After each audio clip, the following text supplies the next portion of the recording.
আসসালামু আলাইকুম। আশা করি সবাই ভালো সুস্থ আছে। আলহামদুলিল্লাহ আমরা ভালো আছি। Hello guys, welcome back to our channel. আমরা শিখেছি নতুন একটা রান্নার ভিডিও নিয়ে। আশা করি আজকের ভিডিওটা তোমাদের অবশ্যই ভালো লাগবে। তাহলে শুরুতে একটা লাইক দিয়ে বন্ধুরা ভিডিওটা দেখা শুরু করবে, আর একেবারে স্কিপ করবে না, ফুল ভিডিওটা দেখে নেবে। আর আমার এই ছোট্ট আসমা কিচেনে সবাইকে ওয়েলকাম জানাচ্ছি। দেখো বন্ধুরা, আজকে একটা দেশি মুরগি জবাই করব। সেটাই সকালে উঠে দেশি মুরগিটা কাটাকুটি করে একেবারে রেডি করে উনানের পাশে চলে এলাম, আর সেটাই তোমাদের সঙ্গে শেয়ার করব।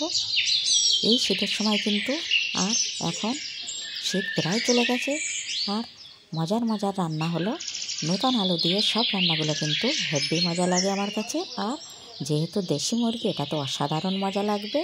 সেটাই তোমাদের সঙ্গে আমি শেয়ার করব। প্রথমে আমি এক সাইডে ভাতও কড়াই বসিয়ে দিলাম, সেই আমার সুন্দর নতুন উনানে। এখন আমি কড়াইটা গরম হয়ে গেছে, দিয়ে দিলাম তেল। তেলটা গরম হয়ে গেলে এখন আমি সুন্দর করে কেটে রাখা আলুগুলো ভেজে নেব। যে কোনো মাংসের মধ্যে কিন্তু আলুটা খুব মজা লাগে, এই জন্য আমি দেশি মুরগিতে অবশ্যই আলু দেবো। এখন আমি আলুটা লবণ হলুদ দিয়ে সুন্দর করে লাল লাল করে ভেজে নেব। আর দেশি মুরগি মানেই কিন্তু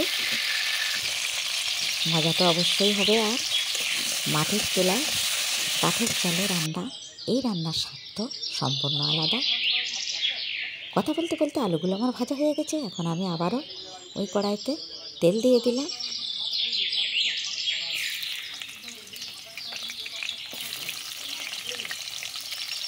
তেলটা গরম হয়ে গেছে, ফোড়নে আমি দিয়ে দিলাম পেঁয়াজ কুচি। বেশ ভালো করে এখন পেঁয়াজটা আমি একটু নাড়িয়ে নেব।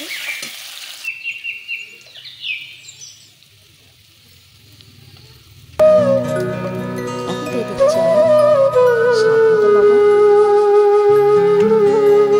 পেঁয়াজটা একেবারে আমার লাল লাল করে ভাজা হয়ে গেছে। মশলাগুলো দিয়ে দিচ্ছি, শিলপাটায় বাটা মশলা, আদা রসুন দিলাম,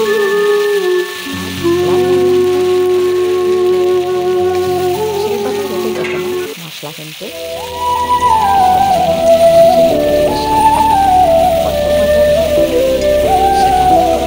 এই জন্য আমি অবশ্যই বাটা মশলা ব্যবহার করি, আর মশলাও দিয়ে থাকি। দিয়ে দিচ্ছি একটু লাল লঙ্কার গুঁড়ো, আর দিয়ে দিচ্ছি একটু জিরা গুঁড়ো।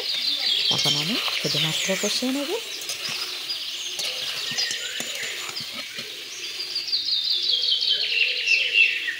দেশি মুরগির মাংসগুলো একটু শক্ত হয়, সেজন্য আমার একটু সময় নিয়ে রান্না বানাতে হবে। একেবারে মশলার সঙ্গে আমি অনেকক্ষণ ধরে কষিয়ে নেব। তারপরে কিন্তু ভেজে রাখা আলুগুলো দিয়ে দেবো। এখন দিয়ে দিচ্ছি জিরে মরিচের ভেজে রাখা সেই গুঁড়িটা।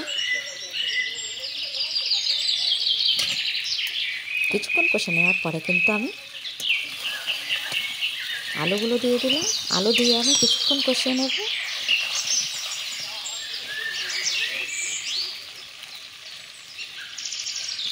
কম কম জলে কিন্তু এভাবে কষিয়ে নিলে মাংসের স্বাদটা অবশ্যই দুর্দান্ত হবে, আর সেটাই আমি করছি।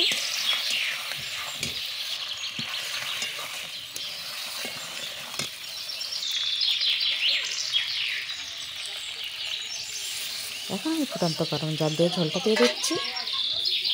আজকে আমি নতুন আলু দিয়ে কিন্তু দেশি মুরগির ঝোল এভাবেই ঝোল ঝোল অবস্থায় নামিয়ে নেব। এভাবে ভিডিওটা আমি শেষ করব।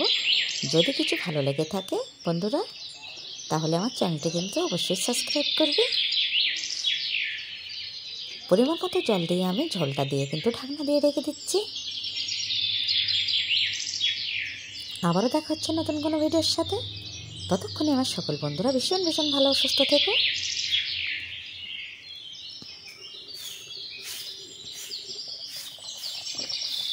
ঢাকনাটা খুলে আমি একটু নাড়িয়ে নেব। একেবারেই রান্না কিন্তু আমার শেষের পথে। এখন আমি একটু এলাচ দিয়ে দিচ্ছি।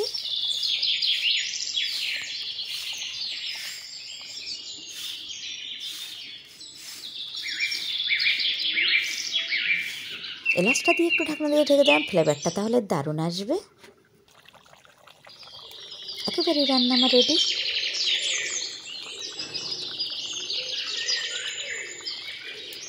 কালারটাও সেই সুন্দর এসছে। দেশি মুরগির ঝোল বলে কথা বন্ধুরা। এখন আমি একটু জিরা গুঁড়ো ছিটিয়ে দিয়ে একেবারে ফাইনাল লুকটা তোমাদের দেখিয়ে দিলাম। আল্লাহ হাফেজ।